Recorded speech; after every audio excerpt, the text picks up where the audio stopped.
What's going on, everybody? Alpha Investment Group here. So in today's video, I'm going to do something a little different. I'm going to give a bit of a summary on one of the most famous books on investing out there. This is the book called A Random Walk Down Wall Street, and it's written by Burton G. Malkiel. Now, what you have to know about this book, first of all, is the author, Burton G. Malkiel, is a very historic and monumental figure in the financial community. He has worked in both the private sector and he's worked in the educational sector. Right now, he's a professor at Princeton. He's also a bit controversial. I'd say his views on the market are very well split between heavily supported and very much criticized. And one of the reasons for this is because he himself was very outspoken on certain investing strategies that the big institutional players use, so it only makes sense that they hit back. So Burton G. Malkiel essentially has two views on the financial markets. One is the random walk theory, and two is the efficient market hypothesis. And these two theories essentially go hand in hand and complement each other, is what he says. The random walk theory essentially says that stocks in the short term are ceaselessly unpredictable and follow a random moving pattern. Now, throughout the book, in the first part, he goes through a number of academic research papers done by economists and statisticians to support this conclusion. He refers to the random walk theory as a monkey throwing darts at a dartboard, in that he says nobody can predict what's going to happen to the market on a very short-term basis. And the efficient market hypothesis, on the other hand, says that markets are very, very efficient because there are many participants, because information is so widely public and very easy to access. Therefore,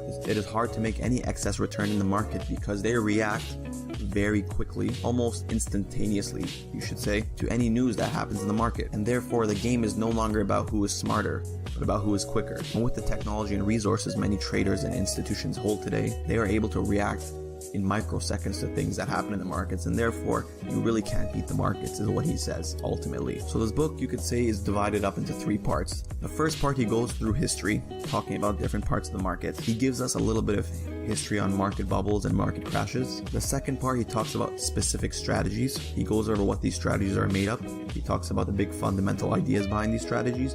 And then he goes on to explain why these strategies don't work and the flaws in them. And in the third and final part, he goes over what he believes to be a winner in the markets, and he talks about how it can be implemented. And again, Burton is an academic, so he provides research and real studies through all his beliefs. Nothing he says is strictly just from opinion. So let's talk about part one. What he says in part one is that markets are ceaselessly unpredictable. He says the professionals, these are the money managers and the hedge fund managers and the heads at banks, show time and time again that they are unable to predict what's going to happen, and they're not immune from errors in the past. So he goes over many periods throughout history in the last 50 or 60 years. First, he talks about the new issue mania of the 1960s. Then he talks about the Nifty 50 craze of the 1970s. He spends a big part of the book talking about the internet bubble of the 1990s. And then in his most recent edition, he talks about the real estate and mortgage bubble and the credit crisis that happened in 2007 to 2009. And his conclusion is this: these managers who are supposedly so smart and who come from these prestigious universities, how come they've never been able to learn from the past? How come every financial crisis or stock market bubble is always something new, and there's never really a case when it's accurately predicted? He talks about the irrationality of humans, and that because people cannot properly predict whenever a bubble is about to happen or a crash is about to happen, it's best that you don't try to, simply because it hasn't been able to be done. Now, going on to the second part of the book, he talks about fundamental and technical analysis, which are two basically equally important bedrock foundations for investing, and they follow two different ideas. Fundamental analysis is, as the name suggests, analyzing the fundamentals of a company. This means going through often tons of information about the industry,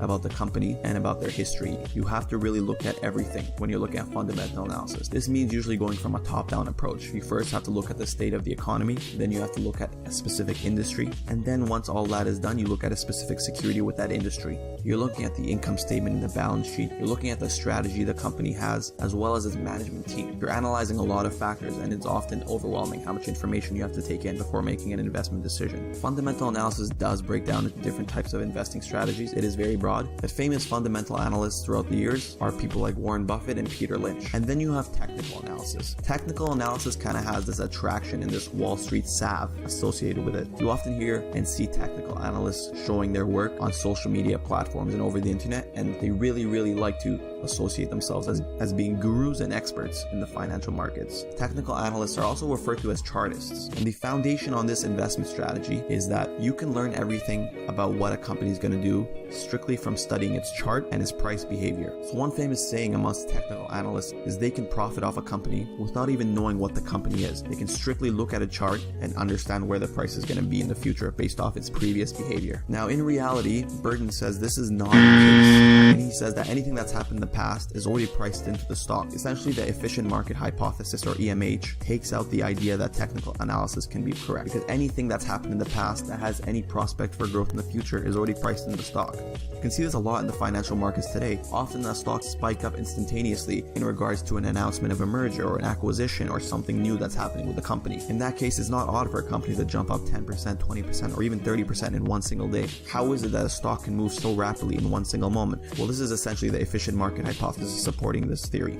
that all future growth prospects of a company are reflected in the stock price, and market participants are able to react extremely fast to this. Because everything about a company that is known is already reflected in the stock price, it's almost impossible to beat that, because you don't know what's going to happen later on, and anything there is to know is already reflected. So one argument people have against random walk theory and the efficient market hypothesis is, if this is the case, why are there few money managers who are able to consistently beat the market? Their performance is on record and they have shown to do so. Well, one thing he says is that because there are so many people trying to beat the market, it only makes sense, statistically speaking, that a few do over time. So he refers to the chances of beating the market as the flipping of a coin. Yes, statistically there's a very low chance of doing so, but if there are so many people trying to do so, eventually someone will come out on top, and this doesn't mean they actually have superior investment strategies and analysis. If you put 10,000 people in a room to flip a coin, after the first round, half will be eliminated, and you'll have 5,000 people. After the second round, half will be eliminated, and you'll have 2,500 people. If you keep doing this, after a certain point, maybe after X amount of rounds, there'll only be a few people. Obviously, they got there by luck. Their strategy was no way superior than anybody else's. They did the exact same thing, which was flip a coin and hope for the best. Burton G. Malkiels refers to this idea as the same as the financial markets. You have 10,000 people, however many people, trying to beat the market. It only makes sense that after a certain amount of time, some do. However, just like the coin flipping, this doesn't mean that their strategy is superior. And in any given year where they perform and succeed, it's just as likely that the year after or the time frame after, they will not succeed. So with all these examples and all that is said and done and all these studies that he uses to reference why these don't work, the question is, what does work? And his answer is broad market index funds. He is often referred to as one of the founding fathers of index funds, because as you may or may not know, index funds have grown immensely in popularity in the last 20 or so years. Index funds, which almost started from nothing about 20 years ago, have just recently surpassed the $3 or $4 trillion mark in assets under management. So in the market in total, there's about $4 or $3 trillion of assets under management just in broad market index funds and ETFs. Many professors and participants in the financial community also talk about how index funds are superior for returns. This has kind of led to a decline in the active management era, and this has also kind of led to a decline in actively managing mutual funds, which were more popular in the 20th century. You could say the 20th century was about actively managed mutual funds, and the 21st century so far was about passive index funds. And with good reason, many of the honest experts talk about this. Not only just Burton, but also Warren Buffett, for example, talks about how for almost 90% of people, an index fund is your best bet. Burton G. Malkiels says you can only accept higher returns for accepting higher risk. And therefore, excess return an individual may experience is not a product of talent, but rather just a higher risk tolerance. Anybody can make higher returns by going for higher risk. If you want the highest return, you can go to the casino, but that also produces higher risk. Burton G. Malkiels essentially says that rather than trying to beat individual securities, the message of this book is that individuals are far better off by buying and holding an index fund, by stomaching poor economic conditions, because they will occur, they're inevitable, and just consistently contributing to it with excess money you have in your savings. He says that most people should not be buying individual securities because the ability to analyze them and predict where they will be consistently is almost impossible to do. Yeah, you may be lucky a few times for individual securities, but his idea is that you can't consistently do it. And that's all I wanted to talk about today, guys. This is the book A Random Walk Down Wall Street, and it's by Burton G. Malkiels. Thanks so much for listening, guys. Take care.